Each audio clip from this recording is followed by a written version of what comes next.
Balaam was a prophet about the time that Moses was coming through. And every now and again God would speak to him and tell him what to say and do. He had a reputation in all those parts for being on the line to power. And when Moab's king heard Moses was coming, he called him in his needy hour.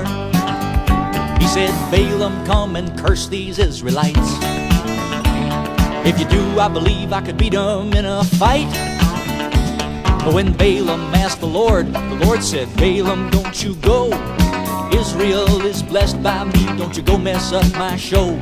But Balaam's head was turned by the money he could earn, so he saddled up his donkey anyway. Balaam and his servants hurried off for the king of Moab's castle. But they hadn't gone very far down the road when the whole trip became a hassle, because the donkey ran off across a field and she nearly broke Balaam's ankle. But when she lay right down and wouldn't get up, Balaam got a little more than rankled. And for the third time Balaam beat her with his cane. But that donkey just refused to move again. It was the thing that happened next, though, that made Balaam's knees get weak. Well, that donkey still would not get up, but she began to speak. She said, Balaam, you're to blame. The way you beat me is a shame, 'cause all I've done is tried to save your life. Then the angel of the Lord appeared with a flaming sword in his hand. Balaam fell down on his face, a very frightened man.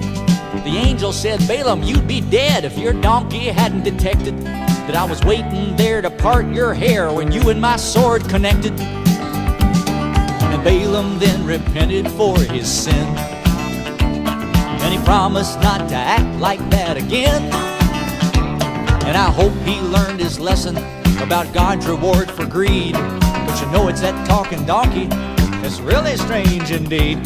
Now that donkey's just a donkey, but she's still the thing God used, and that's the point I want you all to see.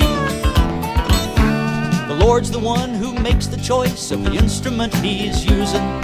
We don't know the reasons and the plans behind His choosing. So when the Lord starts using you, don't you pay it any mind. He could have used the dog next door if he'd been so inclined.